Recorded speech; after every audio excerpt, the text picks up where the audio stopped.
Assalamualaikum warahmatullahi wabarakatuh. Baiklah, pada kesempatan ini saya akan berbagi pengalaman mengenai ujian peningkatan pendidikan untuk peningkatan pendidikan derajat S2.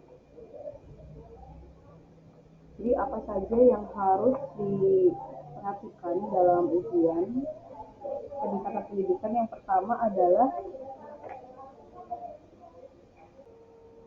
yang pertama itu ada surat permohonan ditujukan kepada gubernur bermaterai, kemudian ijazah dan transkrip nilai, ada izin belajar, SK pangkat terakhir, dan makalah 3 langkah. Nah, untuk makalah yang saya ambil ini saya penelitian. Jadi pada intinya untuk teman-teman yang akan ujian UPP, terutama untuk guru, kita ambil penelitiannya itu seperti PTK, jadi penelitian tindakan kelas intinya. Jadi makalahnya itu semi penelitian, walaupun covernya makalah tapi isinya adalah penelitian. Saya akan cerita sedikit ya, jadi pengalaman saya dengan teman satu ujian. Jadi teman saya itu tidak lulus karena mungkin makalah biasa, jadi makalahnya itu mengupas secara teorinya saja tanpa ada penelitiannya, tanpa ada sampel siswanya, gurunya, dan lain sebagainya. Jadi yang diharapkan penguji ini adalah ujiannya, makalah yang ditulis kita ini adalah seperti penelitian tindakan kelas, intinya bagaimana cara kita meningkatkan sekolah tersebut. Ya, permasalahan yang saya ambil dalam UPP ini yaitu adalah peningkatan praktik mata pelajaran produk kreatif dan kewirausahaan dalam mendukung manajemen usaha di unit produksi tata busana SMKN 1 Projati. Jadi untuk covernya itu hampir sama dengan kita membuat tes kita, intinya seperti itu ya. Jadi ada judul, kemudian ini diajukan untuk apa, ada logo, kemudian ada nama, ada pangkat nih, dan tahun pembuatan. Gitu. Dan untuk selanjutnya ada lembar pengesahan dari kepala sekolah. Jadi yang mengesahkan ini cukup kepala sekolah ya, jadi cukup sampai di kepala sekolah, tidak sampai Cakdim gitu. Seperti ini. Kemudian ada identitas guru, ada nama sekolah, ada nama guru, kemudian jabatan, alamat sekolah, kemudian mata pelajaran yang diampu itu apa, kemudian SK pengangkatan, ada CPNS, ada pangkat terakhir, kemudian alamat rumah. Jadi ini menunjukkan isi makalahnya seperti apa gitu ya. Kalau di PowerPoint ini silakan bebas saja, yang penting kita mengerucut pada masalahnya itu seperti apa. Selanjutnya untuk daftar isi, penulisannya itu sama dengan panduan di BKD ya. Jadi ada bab 1 itu pendahuluan. Pendahuluan ini meliputi latar belakang masalah, kemudian ada rumusan masalah, kemudian ruang lingkup, tujuan penelitian. Kemudian selanjutnya untuk bab 2 ada pembahasan. Pembahasan ini terdiri dari metode penelitian dan hasil penelitian dan pembahasan. Kemudian bab 3-nya ada penutup yang terdiri dari kesimpulan dan saran, kemudian daftar pusaka dan lampiran. Untuk pengantar yang saya tulis ini adalah semi dari gabungan kata pengantar dan abstrak. Jadi kita pakai bahasa pengantar, kemudian temanya apa atau judulnya apa, sampelnya seperti apa gitu ya. Jadi sampel ini dilakukan kalau saya itu terhadap siswa dan guru jurusan tata busana SMKN 1 Projati sebanyak 100 orang, sedangkan siswanya itu adalah siswa kelas 11 dan 12 yang sudah mendapatkan mata pelajaran produk kreatif dan kewirausahaan. Ya, kita lanjut ke pendahuluan atau bab 1.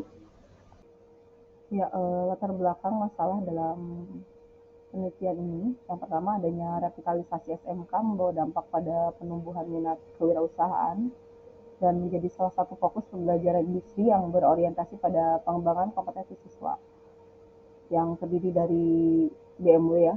Pertama adalah bekerja di industri, kemudian melanjutkan studi wirausaha yang kreatif. Jadi untuk perubahan atau latar belakang yang menjadi permasalahan untuk siswa SMK setelah dia lulus itu seperti ini. apakah dia bisa bekerja, kemudian melanjutkan studi atau wirausaha.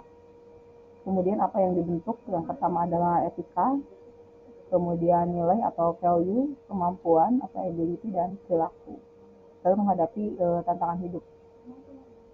Nah, dari sini ketika attitude ini sudah terbentuk, maka salah satunya dari mata pelajaran PKK yang bisa mendukung untuk berwirausaha ini adalah salah satunya unit produksi ya. Dari unit produksi ini bagaimana cara siswa ini dapat belajar berwirausaha, intinya seperti itu. Kemudian fakta yang terjadi di lapangan saat ini tentang manajemen kewirausahaan, yaitu pembelajaran kewirausahaan hanya bersifat teori dan klasikal saja yang menyebabkan siswa menjadi pasif. Padahal seharusnya pembelajaran kewirausahaan harus melatih keaktifan siswa di dalam dan di luar kelas. Jadi konsepnya adalah pembelajaran dengan melakukan praktik kewirausahaan ya secara langsung, baik di lingkungan sekolah maupun di luar sekolah.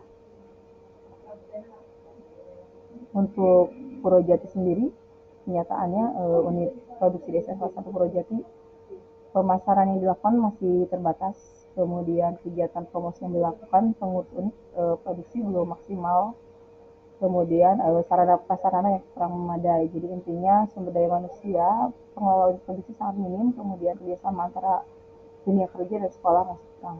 Jadi kayak untuk kondisi saat ini ya, menjadi jurusan tata busana SMKN 1 Purwojati, yang pertama adalah sebagian besar siswa hanya bisa membuat produk busana saja. Yang kedua, strategi atau cara memasarkan dan membuat produk yang berkualitas belum maksimal.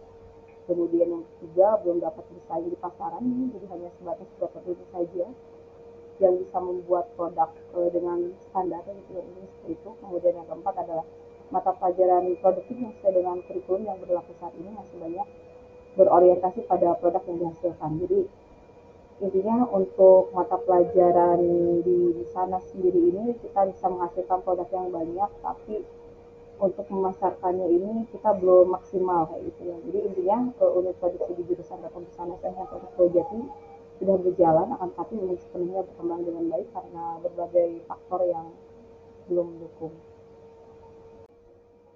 Ya, latar belakang masalah lain dalam peningkatan praktik manajemen usaha di unit produksi pada mata pelajaran produk kreatif dan kewirausahaan jadi siswa tata busana SMKN 1 Purwojati disebabkan dan ditandai oleh hal-hal berikut ini. Yang pertama adalah sebagian besar siswa hanya bisa membuat produk busana saja, sedangkan strategi atau cara memasarkan dan membuat produk yang berkualitas belum maksimal. Jadi sehingga belum dapat bersaing tinggi di pasaran, hanya sebatas sesuatu tertentu saja.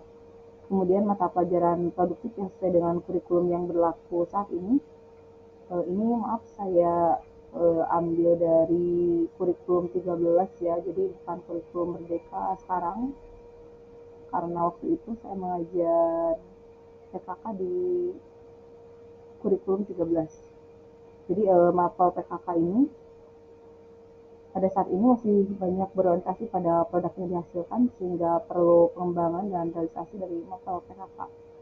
Kemudian yang ketiga, jiwa kewirausahaan siswa perlu ditingkatkan dan dikembangkan sehingga siswa dapat mandiri selain bisa menghasilkan produk busana yang dibuat. Kemudian kurangnya ilmu manajemen usaha di masing-masing personil guru pengelola sehingga guru PKK atau guru produktif perlu pembekalan ilmu yang banyak mengenai manajemen usaha, mulai dari promosi dan penjualan. Kemudian ini belum maksimalnya semangat kerja atau motivasi dari personil dan pengelola. Kemudian belum adanya modal yang dialokasikan khusus untuk unit produksi, sehingga untuk sarana promosi dan kita siswa masih terbatas, dan akhirnya belum maksimal ya, kayak gitu. Kemudian sumber daya manusia yang mengelola program unit produksi sangat minim dan kerjasama antara dunia kerja masih kurang. Kemudian masih banyak hal lain yang melatar belakangi dari penulisan ini ya. Untuk selanjutnya kita rumuskan masalahnya.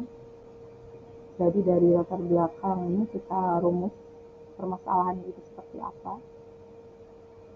Yang pertama adalah bagaimana upaya untuk meningkatkan praktik mata pelajaran PKK bagi siswa tata busana SMKN 1 Purwojati Kemudian bagaimana upaya untuk mendukung manajemen usaha di unit produksi.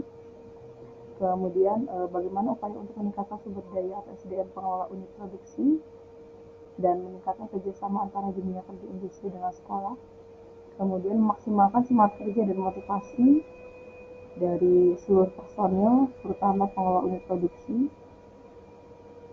Kemudian meningkatkan kualitas hasil jahitan siswa yang sesuai standar sehingga daya beli meningkat. Dan terakhir adalah meningkatkan ilmu manajemen usaha dari sebagai pengelola unit ya, baik guru maupun siswa.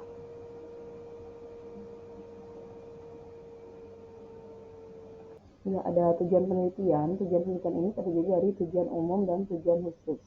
Tapi saya tidak akan bahas untuk tujuan penelitian ini karena menurut saya ini intinya sih hampir sama dengan penelitian-penelitian pada umumnya ya. Selanjutnya kita bahas untuk bab 2 tentang pembahasan. Kemudian ya, dalam bab 2 ini kita bahas metode penelitian. Metode yang digunakan dalam penelitian ini menggunakan model penelitian evaluasi. Yang pertama adalah effort evaluation, kemudian yang kedua proses evaluation, yang ketiga adalah treatment specification approach.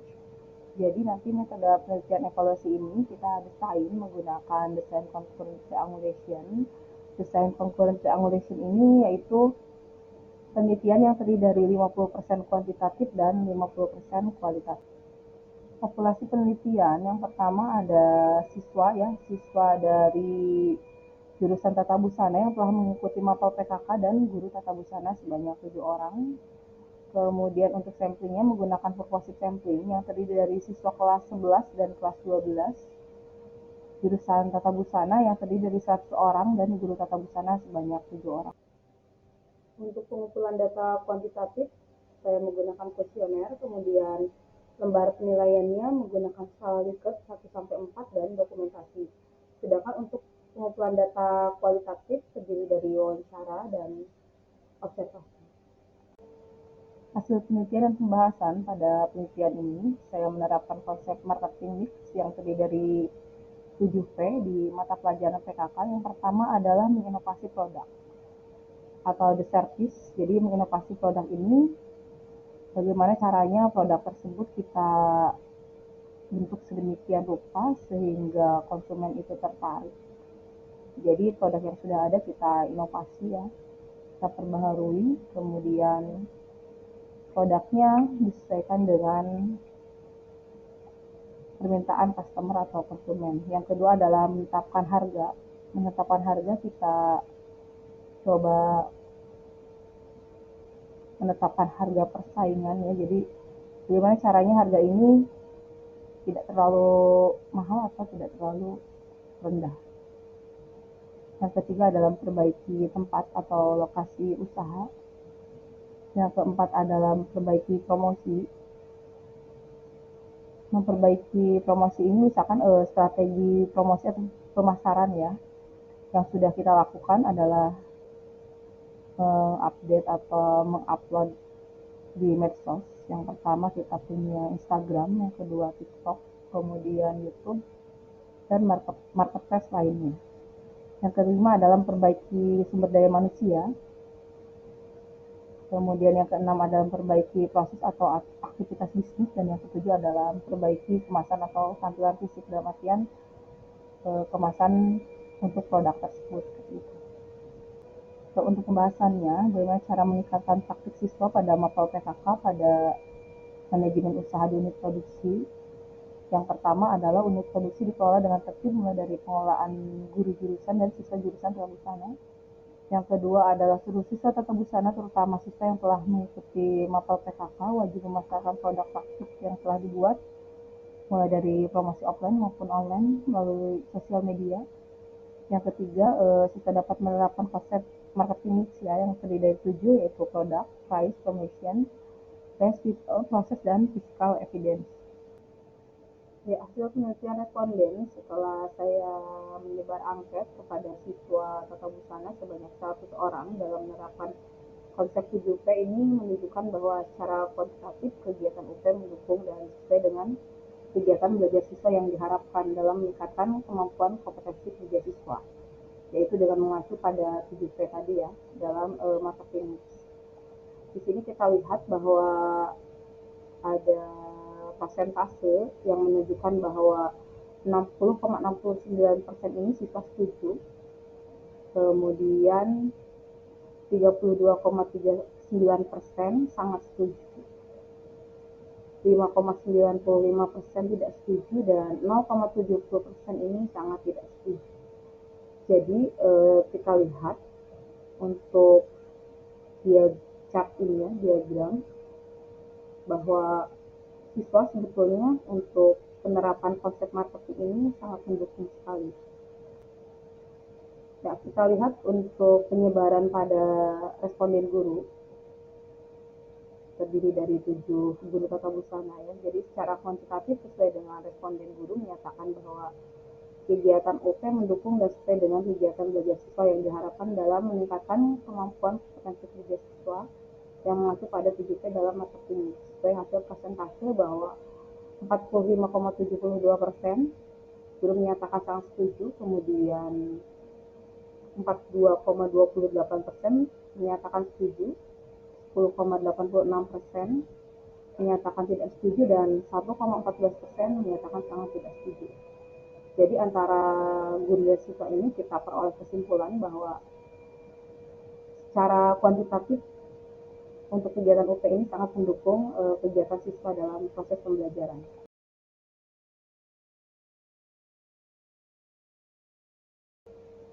Ya, selanjutnya ada bab 3 penutup. Ya, dapat saya simpulkan bahwa kesimpulan dari makalah ini yang pertama adalah pemasaran yang dilakukan untuk masyarakat umum masih terbatas. Kemudian yang kedua, kegiatan promosi yang dilakukan masih belum maksimal.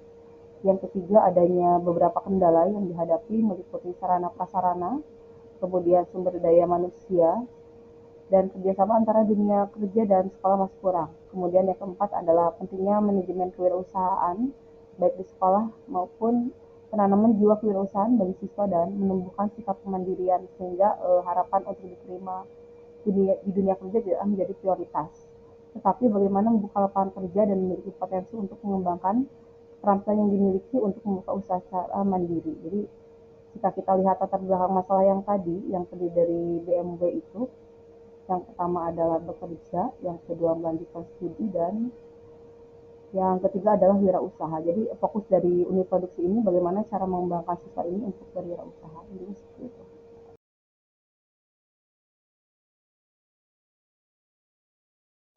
Dia ada daftar pustaka. Ya, seperti ini. Jadi daftar pustaka pun dilampirkan. Selanjutnya ada sumber lain. Misalkan mengambil dari internet dan lain sebagainya. Kemudian ini lampiran. Lampiran-lampiran yang mendukung untuk pembuatan dari makalah ini ya, jenis itu. Kemudian ini hasil dari praktik mata pelajaran PKK.